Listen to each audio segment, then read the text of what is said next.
Pero vamos a conversar sobre el momento político con un analista de experiencia, de vida y profesional. Si producción lo considera, si ya está en línea, vamos a conversar con el colega y analista político Óscar Díaz Moscoso. Ha habido un periodo breve de no comunicación por razones profesionales de Óscar, y que lo felicitamos por los avances.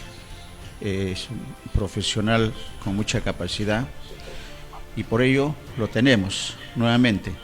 Ya está en Lima, ya está en línea. Vamos a aprovechar al máximo el tiempo que hemos fijado para la entrevista. Óscar, bienvenido, como siempre, a Ánfora.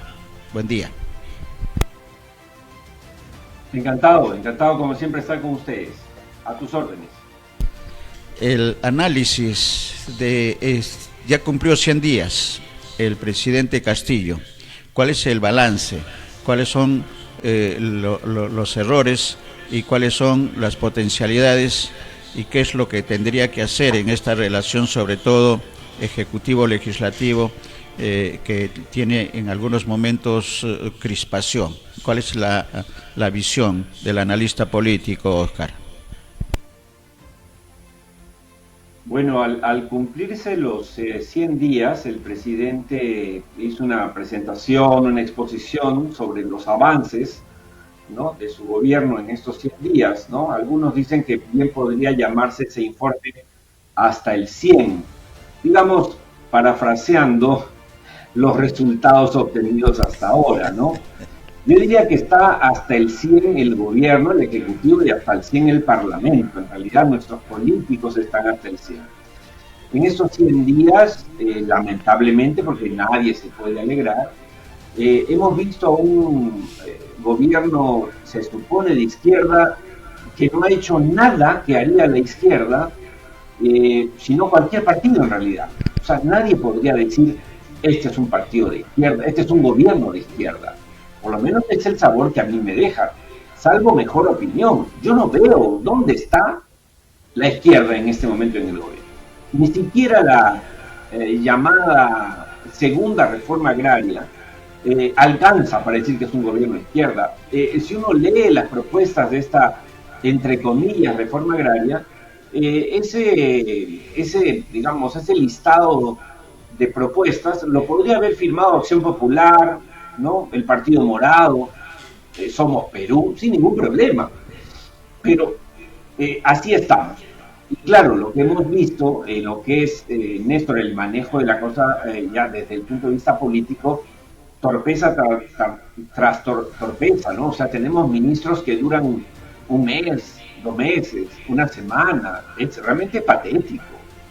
Pero todo esto, digamos, se veía venir teniendo en cuenta la absoluta inexperiencia del presidente Castillo y de su agrupación política. Y no lo digo yo, lo ha dicho en blanco y negro hace una semana en un escrito en La República, nada menos que Vladimir Cerrón, que ha confesado algo que yo conversé contigo hace ya algunos, justo hace 100 días, cuando empezaba el gobierno, y es que, sí, Pedro Castillo y Perú Libre no estaban preparados ni soñaron pasar a la segunda vuelta. Y lo ha dicho Cerrón con todas sus letras, ha dicho, no pensamos pasar a segunda vuelta, solo queríamos pasar la valla y tener algunos parlamentarios. Y eso explica en buena cuenta por qué es que estamos viendo tanta improvisación, tanta mediocridad, y eso se llama efectivamente falta de capacidad política. En el lado del Parlamento, sin embargo, no podemos batir palmas, ¿no es cierto, Néstor? No podemos decir, bueno, el gobierno es malo, pero este Parlamento es pues inglés. No. En estos, si uno revisa las propuestas que son, ojo, numerosas, ¿ah? Hay 100 proyectos de ley por parte de Perú Libre, 80 de Renovación Popular, o sea, es un listado, acá lo tengo ya confundo aquí, pero es un montón de proyectos de ley. Pero básicamente son propuestas populistas, ninguna ataca a un tema de fondo, quiere, digamos, profundizar las reformas en el Perú, en absoluto. Y las otras tienen que ver con clientelismo, favorecer a grupos, ¿no?, a los transportistas informales, etcétera. Y el otro grupo grande es porque el Parlamento ahora cree que no es Parlamento sino Tribunal Constitucional. Entonces quiere enmendar la ley en la Constitución, quiere corregirla, quiere precisarla, quiere interpretarla, lo cual no le toca. Y bueno, el poder es el poder, como todos sabemos. Este Parlamento nada menos que ha aprobado por insistencia algo que realmente a todas luces es inconstitucional, y es esta interpretación del voto de confianza, precisando las cosas que él, a su modo de ver, quiere decir la Constitución. Así estamos en estos 100 días, realmente 100 días perdidos, según mi modo de ver en esto. Correcto, y coincidimos, Oscar, porque están en competencia quién se equivoca más, ¿no? Y quién deja y quién no tiene la visión para ver cuáles son los problemas del país, porque en tanto compiten por equivocarse legislativo y ejecutivo, hay un sector muy importante de los peruanos de a pie que están mirando a los dos lados, a los dos sectores, y ven que no están atendiendo lo que han manifestado en las urnas. Y lo decíamos hace 100 días, efectivamente, que esta falta de experiencia del gobierno de Castillo iban a pasar factura. Pero lo que sorprende, y quisiera el comentario en esa línea, Oscar, lo que sorprende, digo, es el comportamiento del Congreso de la República, que no es por omisión, que no es por falta de experiencia. Ahí hay toda una intención de vacar al presidente a como dé lugar. Y eso se está demostrando en los hechos, y que se reflejan, además, la torpeza de las intenciones por los dos lados. No estoy defendiendo ni al Ejecutivo y menos al Legislativo, y se refleja, digo, para terminar, y el comentario tuyo, Oscar, que es más importante, es si uno ve los titulares de los periódicos. Ahí se ve la intención, la tendencia, no del grupo político, sino ya también del grupo económico que ha visto y ve que están sus intereses afectados.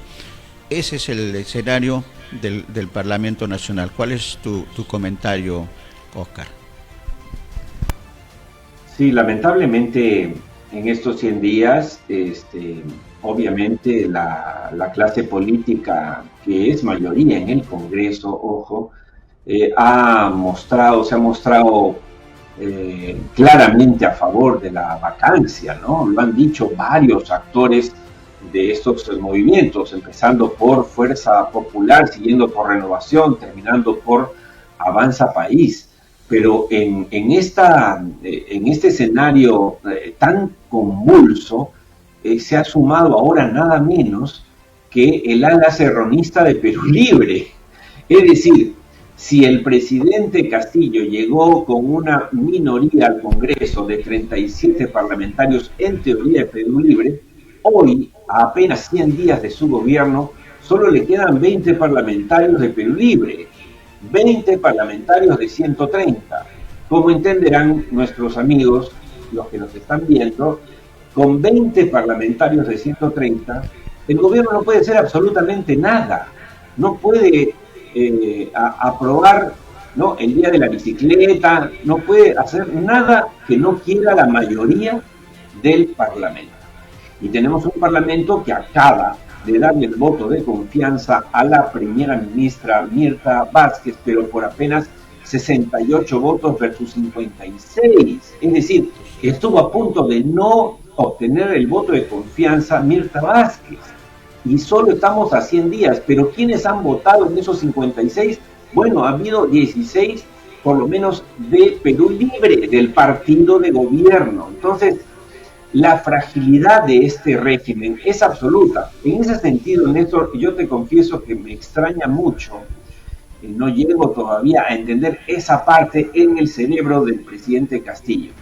Porque si tú ves que llegaste con 37 parlamentarios, a los 100 días ya no tienes 37, tienes 20. Si ves que hay 3 agrupaciones políticas que dicen mañana, tarde y noche quiero vacarlo, si ves que la prensa, ojo, la prensa en varios medios importantes, realmente están pidiendo que se vaya el presidente a menos de 100 días de su gobierno, ¿para qué tú te metes con los pituquitos? ¿Me entiendes? ¿Para qué sales a las plazas a decir no les tengo miedo, provocándolos? ¿Para qué sales a insultar o a separar a los peruanos? Lo inteligente, si yo fuese asesor, ¿no es cierto?, del presidente, lo último que le diría es choca con la gente, si no es más bien todo lo contrario, que ellos pateen y tú pon la mejilla, y tú piensa en el Perú y haz propuestas para los más pobres, porque hasta ahora, y la verdad ya me está aburriendo, hace 100 días que escucho al presidente decir, vamos, no es justo que el poblador no tenga comida, pobres los pobladores que no tienen un colegio, qué pena que los pobladores no tienen agua oxigenada. Bueno, pues la pregunta es, ¿qué ha hecho? Nada. ¿Cuál es la propuesta? Ninguna. El mismo Franque, si hay que reconocer que se peleó porque se quede el señor Velarde en el BCR, bravo por eso, para darle estabilidad al manejo de la economía peruana, y más allá de eso, ¿qué ha hecho? Nada, digamos, trascendente. ¿Dónde está, por lo menos, yo quisiera ver, ¿dónde está la propuesta para incrementar las inversiones? La propuesta, no un comentario, vengan inversionistas, no, una propuesta concreta, tributaria, por ejemplo, ok, pero no para castigar a los inversionistas, sino para atraerlos, porque si hoy, Néstor, y acá termino esa reflexión, mira, en cualquier momento, todos los países están peleando, todos en Latinoamérica, para empezar, por quién atrae más inversión. Y la manera más clara de atraer inversión es estabilidad política y tributaria. O sea, si algo no puedes tocar, es el tema tributario. O en todo caso lo tocas para beneficiar a los empresarios. No sé si me dejo entender. Para decir, si aquí te cobra 10% de sobreganancias Colombia, yo te cobro 5%.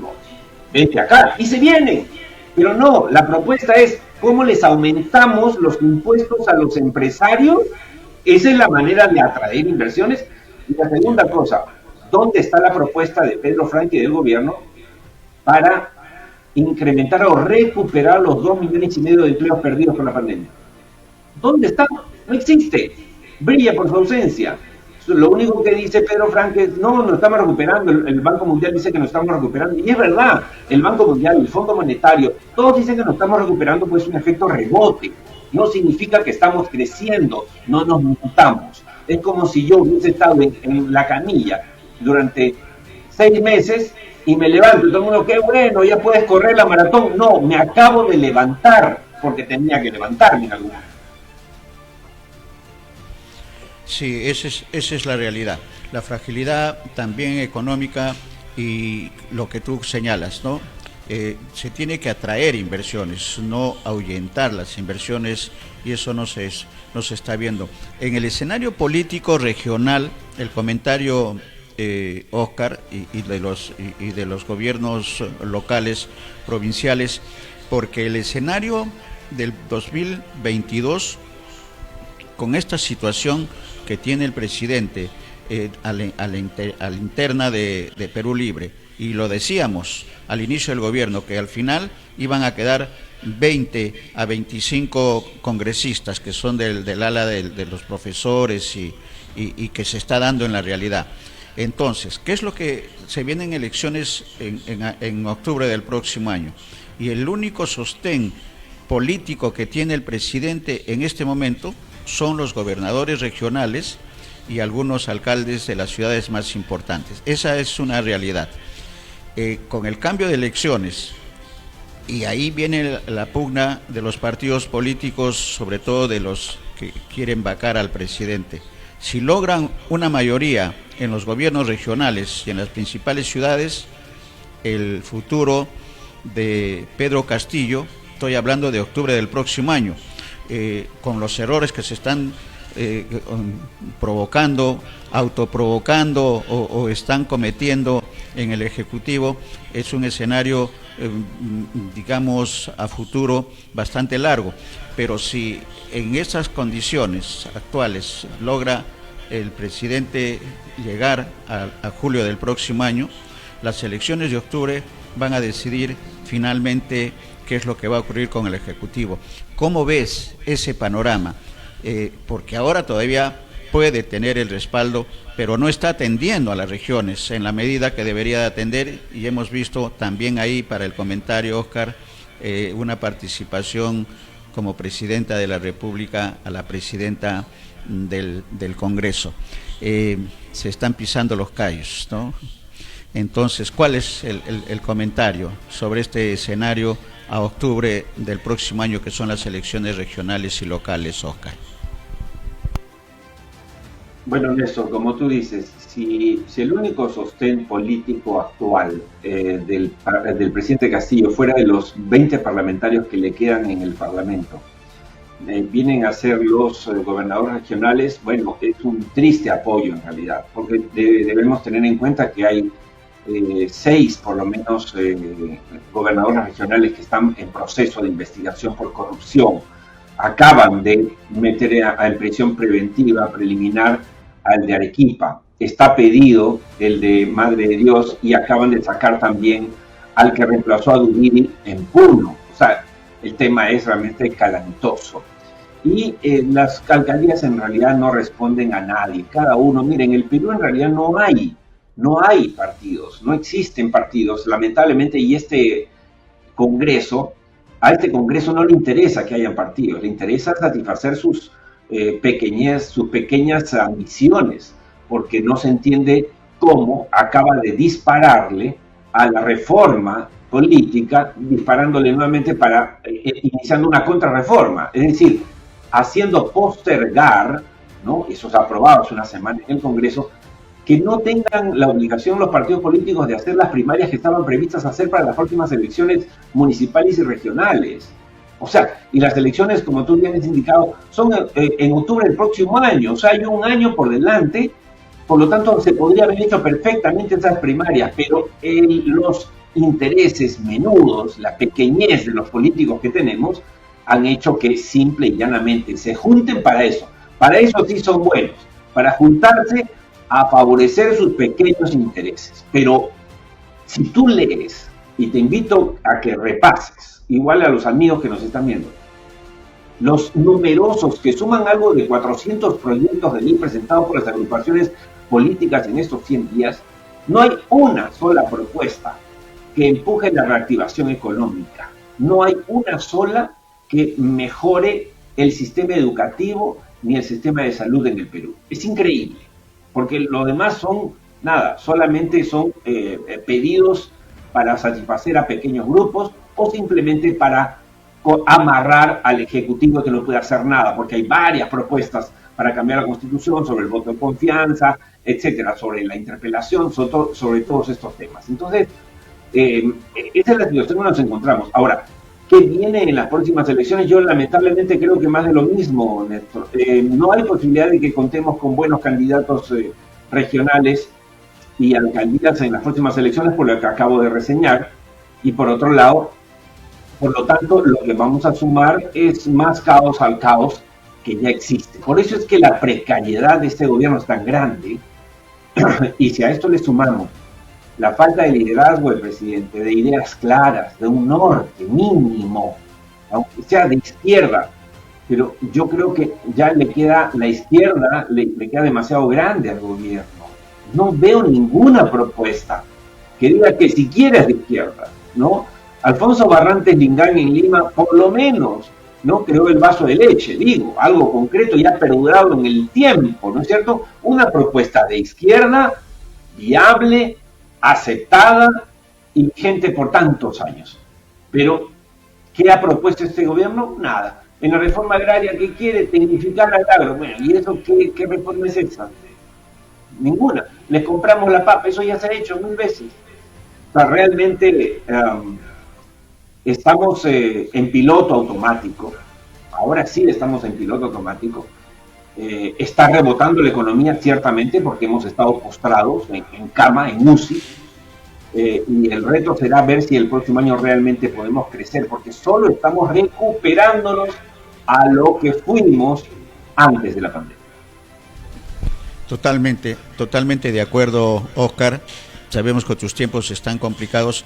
Solamente un comentario breve, con cargo a ampliarlo, porque es un tema delicado y tiene que ver con la corrupción, y son los Pandora Papers. Tú has estado fuera y seguramente has tenido mayor información, no solamente por los presidentes que están en ejercicio, el presidente de Ecuador, el presidente de Chile, Guatemala y alguien más, sino por el escenario nacional.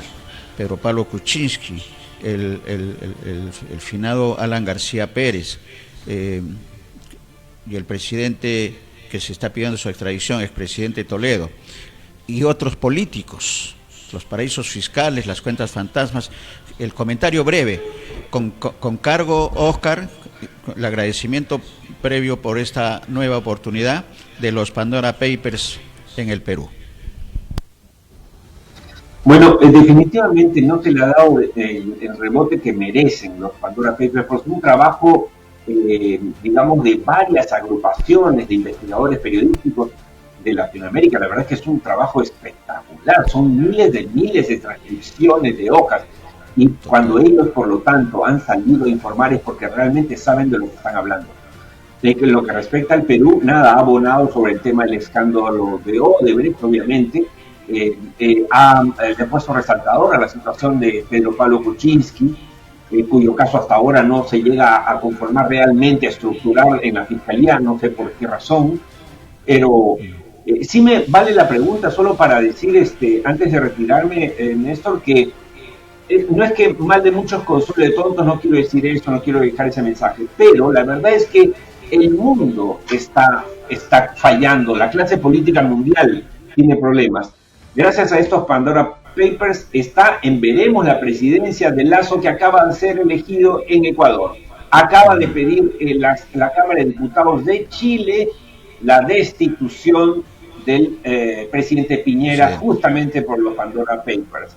Tenemos una elección del domingo, una elección que es un decir, ¿no es cierto?, de un dictador en el que se ha convertido en otrora luchador de los derechos de los nicaragüenses y ahora dictador. O sea, tumbó a Somoza y ahora él es Somoza, ¿no? El señor Ortega. Y tenemos a Venezuela con esta situación. Haití, que no se recupera del asesinato de su primer ministro, el presidente. O sea, y Argentina también en mil problemas. Te recuerdo que también en Brasil quieren sacar del cargo y que acusar de las muertes del COVID al irresponsable del presidente brasileño, ¿cierto? Bolsonaro. Y en Argentina, Fernández no la tiene fácil porque la crisis económica está recrudeciendo. Entonces, si vemos el panorama es bastante oscuro. Ahora, en ese contexto, lo terrible en el Perú es que podríamos no estar como los otros países, porque estamos llenos de petróleo, del gas, de minerales que el mundo necesita. Tenemos una cartera de inversión sobre minería de 58.000 millones de dólares. Es un tema de decisión política, pero mientras tanto nos estamos peleando, ¿no? El presidente tiene miedo que lo vaquen, el Congreso tiene miedo que lo cierren. Entonces, en el medio, los empresarios dicen: me quedo, me voy, vendo o compro, ¿qué hago? Y en tanto y en cuanto los pobres del Perú, no nosotros, la clase media, los que hacemos empresas, los pobres del Perú, de los que tanto hablan, están reventados.